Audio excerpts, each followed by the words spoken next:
Hi everyone ମୁଁ Twinkle knowledge guide YouTube channel ତରଫରୁ ଆପଣ ସମସ୍ତଙ୍କୁ ମୋର ସ୍ୱାଗତ। ଆଶା କରୁଛି ଆପଣମାନେ ସମସ୍ତେ ବହୁତ ଭଲରେ ଥିବେ। ଆମେ ପୂର୍ବରୁ ଓଡ଼ିଶା ଜିକେର ସିରିଜକୁ ଆରମ୍ଭ କରିଥିଲେ। ମୁଁ ଆଜିର ଭିଡ଼ିଓରେ ଆପଣମାନଙ୍କ ପାଇଁ ନେଇ ଆସିଛି ମିନେରାଲ ରିସୋର୍ସେସ୍ ଅଫ୍ ଓଡ଼ିଶା। ଏଥିରେ ଆମେ ପଢ଼ିବା ଓଡ଼ିଶାରେ କୋଉ କୋଉ ସବୁ ମିନେରାଲ କେତିକି ପରିମାଣରେ କେଉଁଠାରେ ଅଧିକ କେଉଁଠାରେ କମ୍ ସେ ସବୁକୁ ନେଇ ଆମେ ଡିସ୍କସନ୍ କରିବା। ଆମେ ଜାଣିଛେ ଓଡ଼ିଶା ଗଭର୍ଣ୍ଣମେଣ୍ଟର ଯେକୌଣସି ଏକ୍ଜାମ ହେଲେ ଓଡ଼ିଶା ଜିକେର କ୍ୱେଶ୍ଚିନ୍ ଆସୁଛି, ସେଥିପାଇଁ ଏ ଭିଡ଼ିଓଟି ଆପଣମାନଙ୍କ ପାଇଁ ବହୁତ ଗୁରୁତ୍ୱପୂର୍ଣ୍ଣ ଅଟେ। ମୋର ଆଶା ଆପଣମାନେ ମୋର ଭିଡ଼ିଓକୁ ସ୍କିପ୍ ନ କରି ଶେଷ ପର୍ଯ୍ୟନ୍ତ ଧ୍ୟାନର ସହିତ ଦେଖିବେ। ଏବେ ଆମେ ଭିଡ଼ିଓ ଉପରକୁ ଯିବା। ପ୍ରଥମେ ଆମେ ଦେଖିବା ଓଡ଼ିଶାର ର୍ୟାଙ୍କ। ଓଡ଼ିଶାର ର୍ୟାଙ୍କ ହେଉଛି କେତେ ନା 1।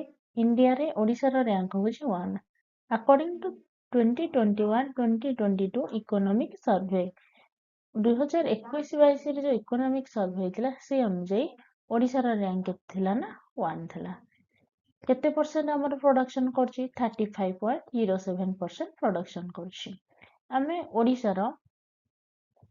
ଓଡ଼ିଶାରେ ଆମର ଯୋଉ ପ୍ଲାଟିଉ ରିଜନ ରହିଲା ସେଥିରେ ତାର ଅନ୍ୟ ନାମ କଣ କଣ? ଓଡ଼ିଶାର ପ୍ଲାଟିଉ ରିଜନକୁ ମିନେରାଲ ହାର୍ଟ ଅଫ ଇଣ୍ଡିଆ କୁହାଯାଏ, storehouse of all mineral କୁହାଯାଏ, ମିନେରାଲ ହାର୍ଟଲ୍ୟାଣ୍ଡ ଅଫ ଇଣ୍ଡିଆ ମଧ୍ୟ କୁହାଯାଏ। ତାହେଲେ ଆମକୁ କଣ କଣ ମନେ ରଖିବାକୁ ପଡିବ? ଆମର ଯୋଉ ପ୍ଲାଟିଉ ରିଜନ ରହିଲା ତାର ଅନ୍ୟ ନାମ ହଉଛି କଣ? ମିନେରାଲ ହାର୍ଟ, ଷ୍ଟୋର ହାଉସ, ତା ସହିତ ମିନେରାଲ ହାର୍ଟଲ୍ୟାଣ୍ଡ ଅଫ ଇଣ୍ଡିଆ। ଏତିକି ଜିନିଷ ହଉଛି ଆମେ ମନେ ରଖିବା। ନେକ୍ସଟ ଆମେ ଦେଖିବା ଆମର ଓଡ଼ିଶାରେ କେତେ ପ୍ରକାର ଗ୍ରୁପର ମିନେରାଲ ସବୁ ରହିଛି। ପ୍ରଥମେ ଆମେ ଦେଖିବା ଆର୍କିଆନ ସେଡିମେଣ୍ଟାରୀ। ଆର୍କିଆନ ସେଡିମେଣ୍ଟାରୀ ଆମର କଣ କଣ ଯିବ ନା iron ore, building stone, manganese ore, quartzite, slate, ଅର୍ଚ ଏସବୁ ଯିବ ଆର୍କିଆନ ସେଡିମେଣ୍ଟାରୀର ଅଣ୍ଡରରେ। ଗ୍ରାନାଇଟ୍ ଗ୍ନେଇସର ଅଣ୍ଡରରେ china clay, building stone, road metal ଯିବ। ସେଇଭଳି ପିଗ୍ମାଟାଇଟ୍ ବା ଇଗ୍ନିୟସ୍ ରକ୍ର ଅଣ୍ଡରରେ ମାଇକା, ଫେଲ୍ଡସ୍ପାର ଏବଂ କ୍ୱାର୍ଟଜ ଯିବ। ଅଦର ଭେନ୍ ଇନ୍ ଆର୍କିଆନ୍ସର ଅଣ୍ଡରରେ ଗ୍ରାଫାଇଟ୍, ଲେଡ୍ ଏବଂ କ୍ୱାର୍ଟଜ ଯିବ। କଡକ ବା ସିଷ୍ଟମ ଲାଇମଷ୍ଟୋନରେ କ୍ଲେ, ସେଲ୍, ସ୍ୟାଣ୍ଡଷ୍ଟୋନ ଯିବ। ଲ୍ୟାଟେରାଇଟ୍ ସଏଲ ବିଲ୍ଡିଂ ଷ୍ଟୋନର ଅଣ୍ଡରରେ bauxite, iron ore, manganese ore, ଅର୍ଚ ଯିବ। ଆଲୁଭିୟମ ସଏଲରେ kankar, brick, potters clay, sand, gold, iron ore, manganese ore ଏସବୁ ଯିବ। ତାହେଲେ ଆମକୁ ବର୍ତ୍ତମାନ ଜାଣିବାକୁ ପଡିବ ଯେ କେମିତି ଏକ୍ଜାମରେ କ୍ୱେଶ୍ଚିନ୍ ଆସିବ। ଆମକୁ କ୍ୱେଶ୍ଚିନ୍ ପକେଇବ ଯେ iron ore, building stone, manganese ore ଏସବୁ କୋଉ ଗ୍ରୁପର ଅଣ୍ଡରରେ ଯାଉଛି। ତ ସେଥିରେ ଆମେ ଦେଖିବା କଣ ଆର୍କିଆନ ସେଡିମେଣ୍ଟାରୀର ଅଣ୍ଡରରେ ଯାଉଛି। ଏଇଭଳି ଆମକୁ କ୍ୱେଶ୍ଚିନ୍ ପଚାରିବ। ନେକ୍ସଟ ଆମେ ଦେଖିବା ଓଡ଼ିଶାରେ କଣ କଣ ସବୁ ମିଳେ।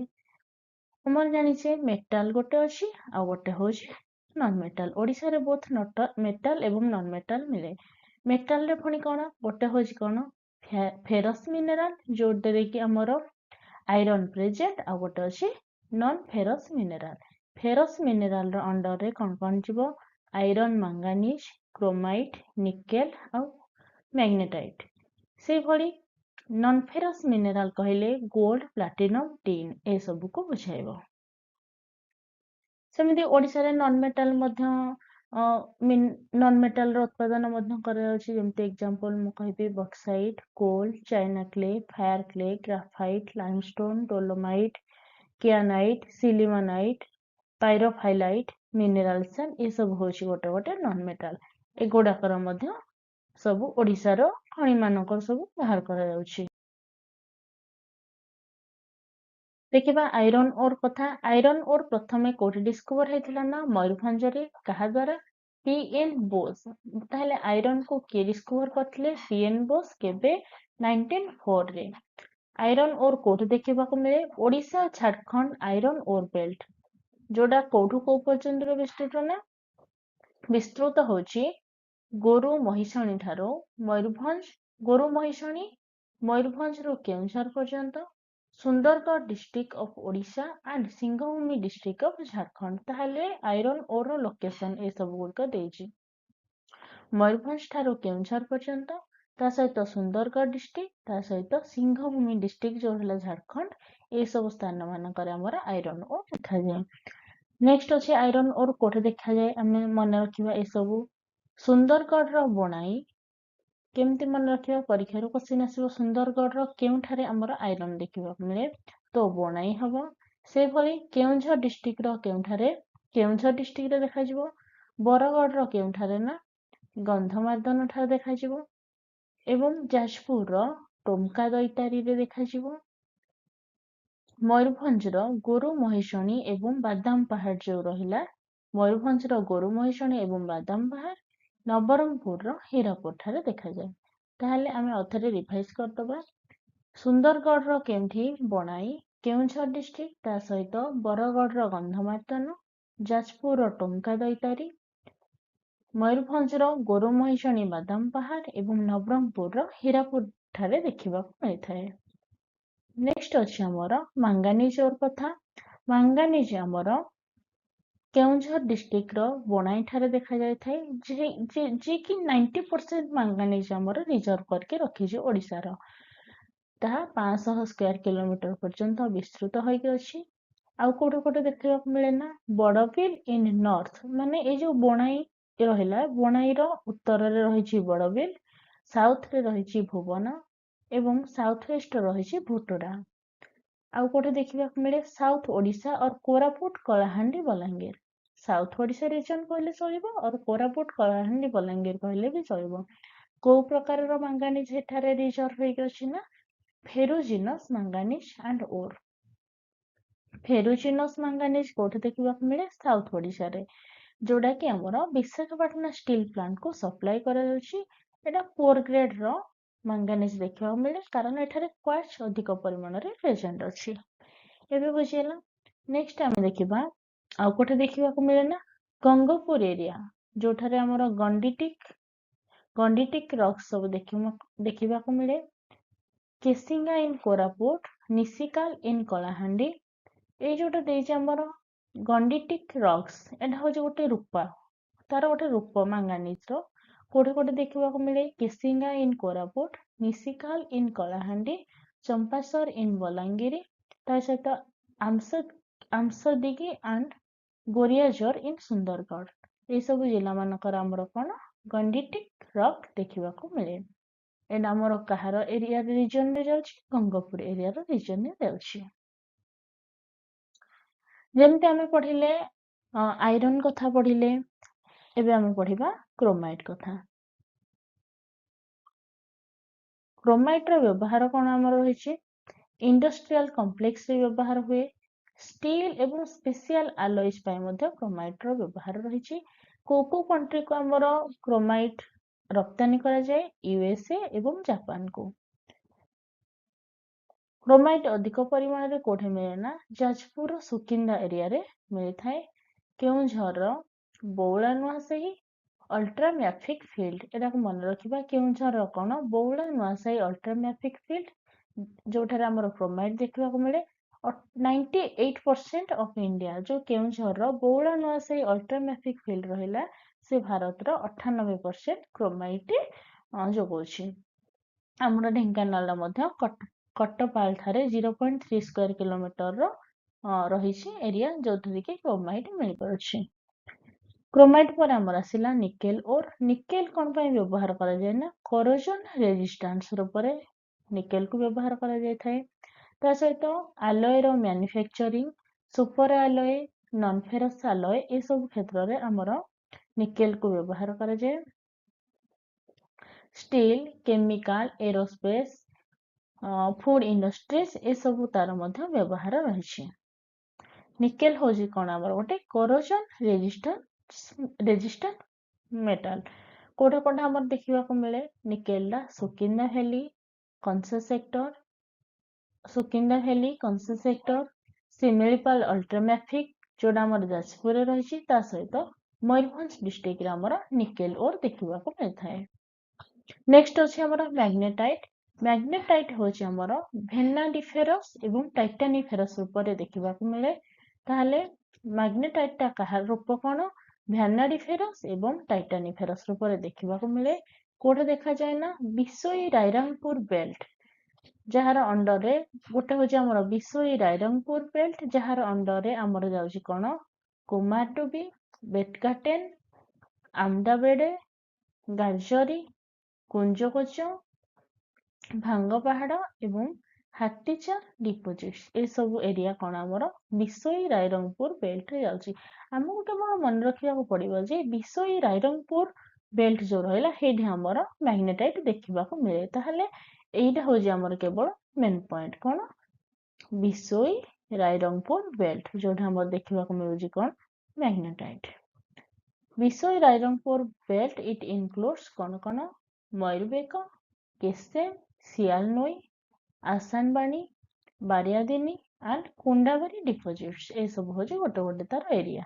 ଆମକୁ ଏକ୍ସାମରେ ଏତେ ଭିତରୁ ଡିପଲି ପଚାରିବନି, ଆମକୁ କେବଳ ପଚାରିବ ଯେ ବିଶୋଇ ରାଇରଙ୍ଗପୁର ବେଲ୍ଟ ରୁ କେଉଁ ମିନେରାଲ ଆମେ ପାଉଛେ, ସେଠି ଆମେ ଲେଖିବା କଣ ମ୍ୟାଗ୍ନେଟାଇଟ। ତା ସହିତ ଆଉ କୋଉଠି ଦେଖିବାକୁ ମିଳେ ଆମର ମ୍ୟାଗ୍ନେଟାଇଟ ଟା ବାରିପଦା ପୋଡଡିହ ବେଲ୍ଟ, ଯୋଉଟା ଆମର କଣ ବାହାଡଲା, ଆଦାନୀପୁର ଏବଂ ଚିତ୍ରବଣିଆ ଡିପୋଜିଟ। ତା ସହିତ ରଙ୍ଗମାଟିଆ ବେଲ୍ଟରେ ମଧ୍ୟ ଦେଖିବାକୁ ମିଳେ। ତା ସହିତ ନୂଆସାହି ବଉଳା ବେଲ୍ଟ, ଏଇ ଯୋଉ ବେଲ୍ଟ ଗୁଡାକର ନାଁକୁ କେବଳ ଆମେ ମନେ ରଖିବା, ଯାହା ଆମର ଏକ୍ସାମରେ ପଚାରିବ। ତାପରେ ରହିଛି ଆମର ବେସ୍ ମେଟାଲ। ବେସ୍ ମେଟାଲ ଅଣ୍ଡରରେ ଆମର ଆସୁଛି କଣ କପର ଓର କଥା ଆଉ କଣ ଲିଡ ଓର କଥା। କପର ଆମର କପର ଏବଂ ଲିଡ କୋଉଠି ଦେଖିବାକୁ ମିଳେ, ଗୋଟେ ଦେଇଛି Sargipali belt of Sundargarh, Kesharpur area of Mayurbhanj, ତା ସହିତ ଆଦର୍ଶ ଏରିଆ ଅଫ ସମ୍ବଲପୁର ଡିଷ୍ଟ୍ରିକ୍ଟ। ତାହେଲେ ସୁନ୍ଦରଗଡ଼ର କୋଉଠି ସର୍ଗିପାଲି, ମୟୂରଭଞ୍ଜର କେଶରପୁର, ସମ୍ବଲପୁରର ଆଦର୍ଶ ଠାରେ ଆମର କପର ଏବଂ ଲିଡ ଓର ଦେଖିବାକୁ ମିଳିଥାଏ। ନେକ୍ସଟ ଆମେ ଦେଖିବା ଗୋଲ୍ଡ ଏବଂ ପ୍ଲାଟିନମ କଥା। ଗୋଲ୍ଡ ଆମର ମହାନଦୀ ରିଭରର ଭ୍ୟାଲିରେ ଦେଖିବାକୁ ମିଳେ ଏବଂ river bed of Subarnarekha, Mahanadi ରିଭରର ଭ୍ୟାଲି ଏବଂ ସୁବର୍ଣ୍ଣରେଖା ରିଭର ପାଖରେ ଆମର କଣ ଦେଖିବାକୁ ମିଳେ ନା ଗୋଲ୍ଡ ଦେଖିବାକୁ ମିଳେ। ସେଇଭଳି ପ୍ଲାଟିନମ କୋଉଠି ଦେଖିବାକୁ ମିଳେ ଭୁବନ ବରପଡା ରିଜନ ଅଫ ଢେଙ୍କାନାଳ, ଏଠି ଆମର କଣ ଦେଖିବାକୁ ମିଳେ ପ୍ଲାଟିନମ ଦେଖିବାକୁ ମିଳେ। ଢେଙ୍କାନାଳ ଏବଂ କେଉଁଝର ଡିଷ୍ଟ୍ରିକ୍ଟ ବୋଥରେ ଯାଉଛି, କିନ୍ତୁ ଗୋଲ୍ଡ ଦେଖାଯାଏ କଣ ମହାନଦୀ ରିଭରର ଭ୍ୟାଲିରେ, ତା ସହିତ ରିଭର ବେଡ ଅଫ ସୁବର୍ଣ୍ଣରେଖା, ଏଇ ଦୁଇଟି ଜାଗାରେ ଆମର ଗୋଲ୍ଡ ଦେଖିବାକୁ ମିଳେ। ପ୍ଲାଟିନମ କୋଉଠି ଦେଖିବାକୁ ମିଳୁଛି ଭୁବନ ଏବଂ ବରପଡା ରିଜନ, ଯୋଉଟା ଆମର ଢେଙ୍କାନାଳ ଏବଂ କେଉଁଝର ଡିଷ୍ଟ୍ରିକ୍ଟରେ ଯାଉଛି। ନେକ୍ସଟ ଅଛି ଆମର ଟିନ୍ ଓର। ଟିନ୍ ହଉଛି ଆମର ଗୋଟେ କ୍ୟାସିଟେରାଇଟ୍ସ ରୂପରେ ଦେଖାଯାଏ, ଯୋଉଟା ଆମର କୋଉଠି ମାଲକାନଗିରି ଡିଷ୍ଟ୍ରିକ୍ଟ ଏବଂ ବୌଦ୍ଧ ଡିଷ୍ଟ୍ରିକ୍ଟ। ତାହେଲେ ଟିନ୍ କୋଉଠି ମିଳୁଛି ମାଲକାନଗିରିରେ ମିଳୁଛି, ଯାହା ଆମର ମେନ୍ ସୋର୍ସ ଅଧିକ ପରିମାଣରେ ମିଳୁଛି, ତା ସହିତ ବୌଦ୍ଧ ଡିଷ୍ଟ୍ରିକ୍ଟରେ ମଧ୍ୟ ମିଳୁଛି। ନେକ୍ସଟ ଅଛି ଆମର ନନ୍ ମେଟାଲ। ନନ୍ ମେଟାଲ ଆମର ବକ୍ସାଇଟ ଓର ଆସୁଛି। ବକ୍ସାଇଟ କଣ ହେଟେରୋଜିନିୟସ ଇନ୍ ନେଚର, ତ ବକ୍ସାଇଟଟା ହଉଛି ହେଟେରୋଜିନିୟସ ଓର ଅଫ ଆଲୁମିନିୟମ, ଆଲୁମିନିୟମର ଗୋଟେ ହେଟେରୋଜିନିୟସ ଓର ଉପରେ ବକ୍ସାଇଟ ମିଳିଥାଏ। କୋଉଠି ଦେଖାଯାଉଛି ଆମର ପଞ୍ଚପତିମାଳି ହିଲ୍ସ। ଏକ୍ସାମରେ ଥରେ ମଧ୍ୟ ପ୍ରିଭିୟସ ଏକ୍ସାମରେ ଗୋଟେ କ୍ୱେଶ୍ଚିନ୍ ଆସିଥିଲା, ପଞ୍ଚପତିମାଳି କଣ ପାଇଁ ଫେମସ, କୋଉ ମେଟାଲ ପାଇଁ ନା ବକ୍ସାଇଟ ଓର ପାଇଁ ପ୍ରସିଦ୍ଧ। ନେକ୍ସଟ ଆମେ କୋଲ କଥା କହିବା। କୋଲର ଅଛି ପ୍ରଥମେ ଗଣ୍ଡୱାନା କୋଲ ଡିପୋଜିଟ। ଆଉ ଗଣ୍ଡୱାନା କୋଲ ଡିପୋଜିଟ ଆମର ବ୍ରାହ୍ମଣୀ ଭ୍ୟାଲି ଠାରେ ଦେଖିବାକୁ ମିଳେ। ବ୍ରାହ୍ମଣୀ ଭ୍ୟାଲି ତାର ନିକଟରେ ଆମର ତାଲଚେର କୋଲଫିଲ୍ଡ ଯୋଉଟା ରହିଛି 1813 ସ୍କୋୟାର କିଲୋମିଟର ପର୍ଯ୍ୟନ୍ତ ବିସ୍ତୃତ, ତାହା ଆମର ଅନୁଗୁଳ, ସମ୍ବଲପୁର ଏବଂ ଢେଙ୍କାନାଳ ଡିଷ୍ଟ୍ରିକ୍ଟରେ ଯାଉଛି। ସେହିଭଳି ମହାନଦୀ ଭ୍ୟାଲିର ମଧ୍ୟ କୋଲ ଦେଖିବାକୁ ମିଳିଥାଏ। କୋଉ ରିଜନରେ ଝାରସୁଗୁଡା ଏବଂ ସୁନ୍ଦରଗଡ଼ ଡିଷ୍ଟ୍ରିକ୍ଟରେ ଯାଉଛି। ସବୁଠାରୁ ଇମ୍ପୋର୍ଟାଣ୍ଟ ଜିନିଷ ହଉଛି କଣ ରାମପୁରର ହିଙ୍ଗିଡ। ହିଙ୍ଗିଡର ରାମପୁର ଠାରେ ଯୋଉ କୋଲ ସେଟା ହଉଛି ସବୁଠାରୁ ଇମ୍ପୋର୍ଟାଣ୍ଟ। ତାପରେ ଆମେ ପଢିବା ଚାଇନା କ୍ଲେ କଥା। ଚାଇନା କ୍ଲେ ଆମର କୋଉଠି ଦେଖାଯାଏ ସାଉଦର୍ନ ସିଙ୍ଗଭୂମ ଠାରୁ ଆରମ୍ଭ କରିକି ମୟୂରଭଞ୍ଜର granite belt, Keonjhar, Sambalpur, Koraput, Sundargarh, Dhenkanal district ଏସବୁ ସ୍ଥାନ ମାନଙ୍କରେ ଆମର ଚାଇନା କ୍ଲେ ଦେଖାଯାଇଥାଏ। କିଛି ଇମ୍ପୋର୍ଟାଣ୍ଟ ଡିପୋଜିଟ୍ସ ମଧ୍ୟ ରହିଛି କୋଉଠି କୋଉଠି Mayurbhanj, Jashipur. Most important china clay producing area ହଉଛି ଆମର ଡୁମରିଆ, ଜମ୍ବା ଆଣ୍ଡ କାଡୋଡିହ। ବାଦାମ ପାହାଡ ଯାହାର ହଉଛି ଯୋଶୀପୁର, ବାଦାମ ପାହାଡ ଯୋଶୀପୁର ବାଦାମ ପାହାଡ, ତା ସହିତ ରାମଚନ୍ଦ୍ରପୁର ବେଲ୍ଟ ଯୋଉ ରହିଲା ତାର କରଞ୍ଜିଆ, ଏସବୁ ସ୍ଥାନ ମାନଙ୍କରେ ଅଧିକ ପରିମାଣରେ ଚାଇନା କ୍ଲେ ମିଳିଥାଏ। ନେକ୍ସଟ ଅଛି ଫାୟାର କ୍ଲେ। ଫାୟାର କ୍ଲେ ଆମର କୋଉଠି ଦେଖିବାକୁ ମିଳେ? ସମ୍ବଲପୁର ଡିଷ୍ଟ୍ରିକ୍ଟର ବେଲ ପାହାଡ଼, ସମ୍ବଲପୁରର ବେଲ ପାହାଡ଼ ଠାରେ ଆମର ଦେଖିବାକୁ ମିଳେ fire clay. Gondwana fields of Sambalpur district, Sambalpur କୋଉଠେ? ଗଣ୍ଡୱାନା ଠାରେ। ତା ସହିତ ସୁନ୍ଦରଗଡ଼ ଡିଷ୍ଟ୍ରିକ୍ଟ, ଢେଙ୍କାନାଳ ଡିଷ୍ଟ୍ରିକ୍ଟ, କଟକ ଏବଂ ପୁରୀ ଡିଷ୍ଟ୍ରିକ୍ଟରେ ଆମର ଫାୟାର କ୍ଲେ ଦେଖିବାକୁ ମିଳିଥାଏ। ନେକ୍ସଟ ଅଛି ଗ୍ରାଫାଇଟ। ଗ୍ରାଫାଇଟ ଅଧିକ ପରିମାଣରେ କୋଉ ରୂପରେ ମିଳିଥାଏ ନା zones of khondalitic rocks and granite gneiss rocks, ଏଇ ରୂପରେ ଆମର ଗ୍ରାଫାଇଟ ଦେଖିବାକୁ ମିଳିଥାଏ। କୋଉଠି ଦେଖିବାକୁ ମିଳେ? ସର୍ଗିପଲ୍ଲୀ ବେଲ୍ଟ ଇନ୍ ବରଗଡ଼, ବରଗଡ଼ର ସର୍ଗିପଲ୍ଲୀ, ବଲାଙ୍ଗୀର ଆଉ ତା ସହିତ କଳାହାଣ୍ଡି ଠାରେ ଆମର ଦେଖିବାକୁ ମିଳେ କଣ? ଗ୍ରାଫାଇଟଟା। ଆଉ କୋଉଠି କୋଉଠି ଦେଖିବାକୁ ମିଳେ? ବଲାଙ୍ଗୀରର ଟିଟିଲାଗଡ଼ ବେଲ୍ଟ ଏବଂ କଳାହାଣ୍ଡି ଡିଷ୍ଟ୍ରିକ୍ଟ, ତା ସହିତ ତୁମୁଡ଼ିବନ୍ଧ ବେଲ୍ଟ ଫୁଲବାଣୀ ଡିଷ୍ଟ୍ରିକ୍ଟ, ଫୁଲବାଣୀର ତୁମୁଡ଼ିବନ୍ଧ ବେଲ୍ଟ, ତା ସହିତ ଅନୁଗୁଳ ଏବଂ ଢେଙ୍କାନାଳ ଡିଷ୍ଟ୍ରିକ୍ଟ ଅଣ୍ଡରରେ ଆମର ଯୋଉ ରହୁଛି ଦଣ୍ଡଟୋପ ବେଲ୍ଟ, ଯାହା ଢେଙ୍କାନାଳ ଏବଂ ଅନୁଗୁଳ ଡିଷ୍ଟ୍ରିକ୍ଟର ଅଣ୍ଡରରେ ଯାଉଛି। ଏସବୁ ସ୍ଥାନ ମାନଙ୍କରେ ଆମର କଣ? ଗ୍ରାଫାଇଟ ଦେଖାଯାଉଛି। ନେକ୍ସଟ ଅଛି ଆମର ଲାଇମଷ୍ଟୋନ ଏବଂ ଡୋଲୋମାଇଟ। ଲାଇମଷ୍ଟୋନ ହଉଛି ଗୋଟେ ସେଡିମେଣ୍ଟାରୀ ରକ୍ ଯିଏକି ମିନେରାଲ କ୍ୟାଲସାଇଟ କୁ କଣ୍ଟେନ୍ କରିଛି। ଗଙ୍ଗପୁର ଗ୍ରୁପ ଏବଂ ବିନ୍ଧ୍ୟ ଏବଂ ଇଷ୍ଟର୍ଣ୍ଣ ଘାଟ ଅଞ୍ଚଳରେ ଏଟା ଦେଖାଯାଇଥାଏ। ସେଭଳି ଡୋଲୋମାଇଟ ହଉଛି ଗଙ୍ଗପୁର ଏବଂ ବିନ୍ଧ୍ୟ ଗ୍ରୁପରେ ଦେଖାଯାଏ। ଲାଇମଷ୍ଟୋନ ଏବଂ ଡୋଲୋମାଇଟ ବୋଥ ସୁନ୍ଦରଗଡ଼, ବରଗଡ଼, କୋରାପୁଟ ଏବଂ ମାଲକାନଗିରି ଡିଷ୍ଟ୍ରିକ୍ଟରେ ଦେଖାଯାଇଥାଏ। ବୀରମିତ୍ରପୁର ଯୋଉଟା ସମ୍ବଲପୁର ଡିଷ୍ଟ୍ରିକ୍ଟର, ସେ କଣ ପାଇଁ ଫେମସ ନା ସବୁଠାରୁ ଅଧିକ ପରିମାଣରେ ଡୋଲୋମାଇଟ ପ୍ରଡକ୍ସନ କରୁଛି। କୋଉଟା? ବୀରମିତ୍ରପୁର, ଯାହା ଆମର ସମ୍ବଲପୁର ଡିଷ୍ଟ୍ରିକ୍ଟରେ ରହିଛି, ସବୁଠାରୁ ଅଧିକ କଣ ପ୍ରଡକ୍ସନ କରୁଛି? ଡୋଲୋମାଇଟ। ଏବଂ ଓଡ଼ିଶା ମଧ୍ୟ ଲାଇମଷ୍ଟୋନ ପ୍ରଡକ୍ସନରେ ସବୁଠାରୁ ଅଧିକ ମାନେ ଲିଡରେ ରହୁଛି।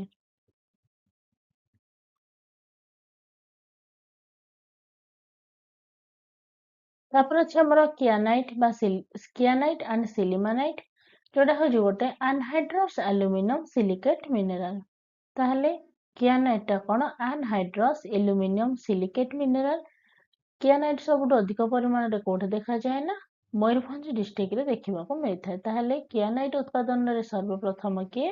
ମୟୂରଭଞ୍ଜ ଡିଷ୍ଟ୍ରିକ୍ଟ। ସେହିପରି କ୍ୱାର୍ଟଜ ବିୟରିଂ କିଆନାଇଟ କୋଉଠି ଦେଖିବାକୁ ମିଳେ? ଆମର Magarmuha, Toradanali, Kamakhyanagar of Angul and Dhenkanal district. Toradanali, Kamakhyanagar ଏବଂ ମଗରମୋହନ ଠାରେ ଆମର କ୍ୱାର୍ଟଜ ବିୟରିଂ କିଆନାଇଟ ଦେଖିବାକୁ ମିଳେ।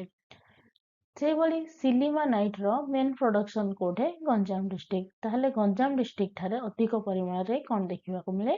ସିଲିମାନାଇଟ ଦେଖିବାକୁ ମିଳିଥାଏ। ନେକ୍ସଟ ଆମେ ଦେଖିବା ହେଭି ମିନେରାଲ କଥା। ଇଲିମାନାଇଟ, ରୋଟାଇଲ, ତା ସହିତ ଇନୁମାରାଇଟ, ରୋଟାଇଲ, ମୋନାଜାଇଟ ଆଣ୍ଡ ଜିରକନ।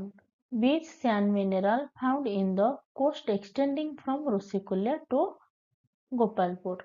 ତାହେଲେ ଆମର ଯୋଉ ହେଭି ମିନେରାଲ ରହିଲା ବିଚ୍, ଏହାକୁ ବିଚ୍ ସ୍ୟାଣ୍ଡ ମିନେରାଲ ମଧ୍ୟ କୁହନ୍ତି। କୋଉଠି ଦେଖାଯାଇଥାଏ? ଆମର ଋଷିକୂଲ୍ୟା ଠାରୁ ଆରମ୍ଭ କରି ଗୋପାଳପୁର ପର୍ଯ୍ୟନ୍ତ ସବୁ ସ୍ଥାନ ମାନଙ୍କରେ ଏହା ଦେଖିବାକୁ ମିଳେ।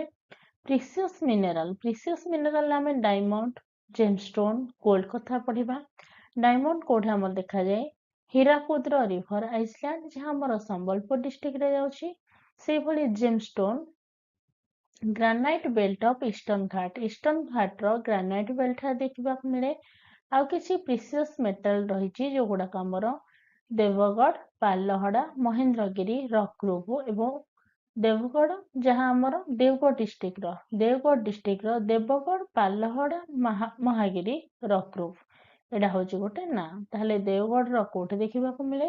ଦେବଗଡ଼, ପାଲହଡା, ମହାଗିରି ରକ୍ ଗ୍ରୁପ ଠାରେ ଦେଖିବାକୁ ଆମର ମିଳିଥାଏ। ତାପରେ ଅଛି ଆମର ପାଇରୋଫାଇଲାଇଟ। ପାଇରୋଫାଇଲାଇଟ ହଉଛି ଗୋଟେ କଣ? ହାଇଡ୍ରସ୍ ଆଲୁମିନିୟମ ସିଲିକେଟ। ଏହାକୁ ଆମେ ମନେ ରଖିବା। ପାଇରୋଫାଇଲାଇଟ ହଉଛି ଗୋଟେ ହାଇଡ୍ରସ୍ aluminium ସିଲିକେଟ। Pyrophyllite occurs in the form of a quartz pyrophyllite schist associated with granite and also quartz reef। ଏହା କେଉଁଠି ଦେଖିବାକୁ ମିଳେ? ମୟୂରଭଞ୍ଜ, କେଉଁଝର ଏବଂ ସୁନ୍ଦରଗଡ଼ ଡିଷ୍ଟ୍ରିକ୍ଟ ଠାରେ ଦେଖିବାକୁ ମିଳିଥାଏ। ଏବେ ଆମେ କିଛି ଯାହା ପଢିଲେ କିଛି ସର୍ଟ ନୋଟ ଦେଖିବା। ଆମେ କଣ କଣ ପଢିଲେ? ଓଡ଼ିଶା କଣ ପାଇଁ ପ୍ରସିଦ୍ଧ ଲାଭ କରିଛି ମିନେରାଲ କ୍ଷେତ୍ରରେ ତାହାକୁ ଆମେ ପଢିବା। ଓଡ଼ିଶା ହେଉଛି ଆମର largest bauxite producing, second largest coal reserve, ତାହେଲେ ପ୍ରଥମ ହେଉଛି ବକ୍ସାଇଟ୍ ରେ, ସେକେଣ୍ଡ ଲାର୍ଜେଷ୍ଟ କୋଲ୍ ରେ, ଲାର୍ଜେଷ୍ଟ ପ୍ରଡ୍ୟୁସର ଅଫ ନିକେଲ, ମାନେ ଭାରତର ଓଡ଼ିଶା ସହିତ କମ୍ପେୟାର କରାଯାଇଛି। ଭାରତର ସବୁଠାରୁ ଅଧିକ ବକ୍ସାଇଟ୍ ପ୍ରଡକ୍ସନ ଓଡ଼ିଶା କରେ, ନିକେଲ ମଧ୍ୟ ଅଧିକ କରେ, ସେକେଣ୍ଡ ଆସିବ କୋଲ୍ ରେ, କ୍ରୋମାଇଟ୍ ମଧ୍ୟ ସବୁଠାରୁ ଅଧିକ କରେ ଏବଂ ମାଙ୍ଗାନିଜ ସବୁଠାରୁ ଅଧିକ କରେ, ସିଲିମାନାଇଟ୍ ମଧ୍ୟ ସବୁଠାରୁ ଅଧିକ ପ୍ରଡକ୍ସନ କରିଥାଏ କି ଆମ Odisha. Iron ore and aluminium ସବୁଠାରୁ ଆମର ହେଉଛି କଣ ଇମ୍ପୋର୍ଟାଣ୍ଟ ଏକ୍ସପୋର୍ଟ ମିନେରାଲ। ତା ମାନେ ଆଇରନ୍ ଏବଂ ଆଲୁମିନିୟମ ଏଇ ଦିଟା ଯୋଉ ଓର୍ ସବୁଠାରୁ ଅଧିକ ବାହାରକୁ ରପ୍ତାନି କରାଯାଇଥାଏ, ଯୋଉଟା କି ଆମର 86% of total export from the state. ମାନେ ଓଡ଼ିଶାର ଯେତେ ଜିନିଷ ଏକ୍ସପୋର୍ଟ କରାଯାଏ ତାର 86% ଆମର ଆଇରନ୍ ଏବଂ ଆଲୁମିନିୟମକୁ ଏକ୍ସପୋର୍ଟ କରାଯାଇଥାଏ। ସୁନ୍ଦରଗଡ଼ ଡିଷ୍ଟ୍ରିକ୍ଟକୁ ଆମେ ମନେ ରଖିବା ଯେ ହେଉଛି ଆମର ଲାର୍ଜେଷ୍ଟ ପ୍ରଡ୍ୟୁସର ଅଫ୍ ଡୋଲୋମାଇଟ୍। ତାହେଲେ ଡୋଲୋମାଇଟ୍ ପାଇଁ କିଏ ପ୍ରସିଦ୍ଧ? ସୁନ୍ଦରଗଡ଼ ଡିଷ୍ଟ୍ରିକ୍ଟ। ନାଲକୋ ହେଉଛି ଆମର ଲାର୍ଜେଷ୍ଟ ଆଲୁମିନିୟମ ପ୍ରଡ୍ୟୁସିଂ ପ୍ଲାଣ୍ଟ। ତାହେଲେ ସବୁଠାରୁ ଅଧିକ ଆଲୁମିନିୟମ ଓଡ଼ିଶାର କେଉଁଠାରେ ମିଳିଥାଏ? ନାଲକୋ ଠାରେ, ଯାହା ଆମର ଅନୁଗୁଳ ଡିଷ୍ଟ୍ରିକ୍ଟରେ ଅବସ୍ଥିତ। India rare earth limited near Chhatrapur is producing ilmenite since 1988। ଏସବୁ ସର୍ଟ ପଏଣ୍ଟ ଗୁଡ଼ିକୁ ଆମେ ମନେ ରଖିବା। ତାହେଲେ କୋଲ୍ ସବୁଠାରୁ ଅଧିକ କୋଉଠାରେ ମିଳେ ନା ଅନୁଗୁଳରେ, ଆଇରନ୍ ସବୁଠାରୁ ଅଧିକ ମିଳେ କେଉଁଝରରେ, କୋଲ୍ ଯୋଉ ଅନୁଗୁଳରେ ଅଧିକ ମିଳେ ଯାହା ଆମ ଓଡ଼ିଶାର 58.24%, ଆଇରନ୍ ସେମିତି 67.44% ଯାହା ଆମର କେଉଁଝର ଠାରେ ମିଳେ, ବକ୍ସାଇଟ୍ ସବୁଠାରୁ ଅଧିକ କୋରାପୁଟ ଠାରେ ମିଳିଥାଏ। ଅନୁଗୁଳ ଆମର 1/3 ପାର୍ଟ ଅଫ୍ ମିନେରାଲ ଏକ୍ସଟ୍ରାକ୍ଟେଡ୍। ତାହେଲେ ଅନୁଗୁଳର ଓଡ଼ିଶାର 1/3 ରପ୍ତାନି କରାଯାଇଥାଏ। କେଉଁଝର ସେମିତି 60% ଷ୍ଟ୍ରେଟ୍ ମିନେରାଲ ରିସୋର୍ସେସ୍ କୁ କନଷ୍ଟିଚ୍ୟୁଟ୍। ତାମାନେ କେଉଁଝର 60% ଷ୍ଟେଟରେ ଯେତେ ମିନେରାଲ ଅଛି 60% କେଉଁଠାରେ ରହିଛି? କେଉଁଝର ଠାରେ ରହିଛି। ମୁଁ ଆଶା କରୁଛି ଆପଣମାନଙ୍କ ସମସ୍ତଙ୍କୁ ମୋର ଏଇ ଛୋଟ ଭିଡ଼ିଓଟି ନିହାତି ଭାବରେ ଭଲ ଲାଗିଥିବ। ଯଦି ମୋର ଭିଡ଼ିଓଟି ଭଲ ଲାଗିଛି ତାହେଲେ ଲାଇକ୍ କରିବା ପାଇଁ ଭୁଲିବେ ନାହିଁ। ଏବେ ଯାଇ ସାଙ୍ଗମାନଙ୍କ ସହିତ ମଧ୍ୟ ସେୟାର କରିଦିଅନ୍ତୁ। ଯଦି ଆପଣମାନେ ମୋର ନଲେଜ ଗାଇଡ୍ ୟୁଟ୍ୟୁବ ଚ୍ୟାନେଲକୁ ବର୍ତ୍ତମାନ ପର୍ଯ୍ୟନ୍ତ ସବସ୍କ୍ରାଇବ କରିନାହାନ୍ତି ତାହେଲେ ଏବେ ଯାଇ ସବସ୍କ୍ରାଇବ କରନ୍ତୁ, ବେଲ୍ ଆଇକନକୁ ପ୍ରେସ୍ କରି ଅଲ୍ ନୋଟିଫିକେସନକୁ ଅନ୍ କରିଦିଅନ୍ତୁ। Thank you so much for your love, support and valuable time. Thank you to all.